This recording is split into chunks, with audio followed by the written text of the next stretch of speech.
Sacré Quadio, un homme au caractère bien trempé, aux émotions souvent exacerbées et à la fierté indomptable. Ce trait de sa personnalité aura un impact particulièrement négatif sur son expérience avec l'anglais. Quadio s'était inscrit à des cours d'anglais dans une école locale en espérant enrichir ses compétences linguistiques. Cependant, son ego surdimensionné, sa sensibilité émotionnelle et sa conviction de supériorité transformaient chaque cours en une véritable épreuve. Chaque remarque ou correction de son formateur était perçue comme une attaque personnelle. Quadio était incapable de distinguer les critiques constructives de son enseignant des critiques dégradantes qu'il imaginait. En plus de cela, Quadio se croyait supérieur aux autres. Il se percevait comme étant trop pointilleux, l'inflexible, ce qui l'empêchait d'adopter des approches différentes dans son apprentissage.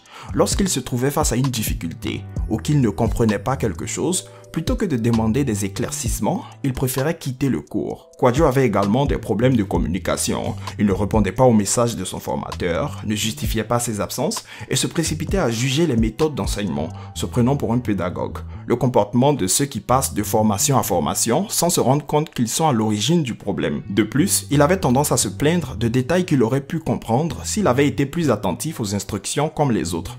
Il pensait que pour apprendre l'anglais, il suffisait de payer et que tout le reste devait venir du professeur. La manière dont Quadio gérait ses relations avec ses camarades de classe témoignait également de son état d'esprit incompatible avec l'apprentissage. Il se mettait facilement en colère pour des futilités ou se sentait blessé lorsque d'autres apprenants faisaient des commentaires sur son travail ou tentaient de l'aider. Il prenait personnellement chaque remarque et se fermait à toute possibilité de collaboration ou d'apprentissage mutuel. Cet état d'esprit et cette attitude face à l'apprentissage sont malheureusement communs à beaucoup de personnes qui peinent à apprendre l'anglais ou toute autre compétence. Ils voient les erreurs et les échecs comme des signes de faiblesse et non comme des occasions d'apprendre et de grandir. En outre, ils voient la critique comme une attaque personnelle plutôt que comme une aide pour s'améliorer et abordent les questions de formation avec beaucoup d'émotion. Apprendre l'anglais, comme toute autre langue, demande un état d'esprit ouvert et humble. Il faut être prêt à faire des erreurs, à être corrigé et surtout à apprendre de ses erreurs. Il est essentiel de pouvoir accepter l'aide et les commentaires des autres sans les prendre comme des attaques personnelles. Après de nombreux échecs, Quadio a finalement réalisé que son attitude et son état d'esprit étaient des obstacles à son apprentissage. Il a compris qu'il devait faire preuve d'humilité, accepter que les autres puissent avoir plus de connaissances que lui et être prêt à demander de l'aide lorsqu'il ne comprenait pas quelque chose. Il s'est également rendu compte que les choses ne seraient pas toujours comme il les conçoit et qu'il ne devrait pas faire passer son ego en premier lorsqu'il apprend de quelqu'un d'autre.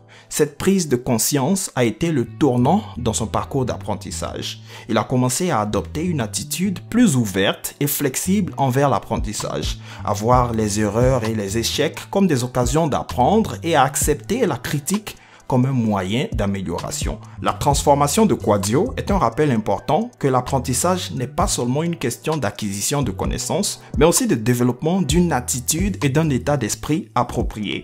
C'est cette combinaison de connaissances, d'attitude et d'état d'esprit qui permet de réussir dans l'apprentissage de l'anglais ou de toute autre compétence. Je suis coach Mike ESL, formateur certifié, spécialisé en techniques d'expression orale, en anglais général et business English. Démystifions l'anglais.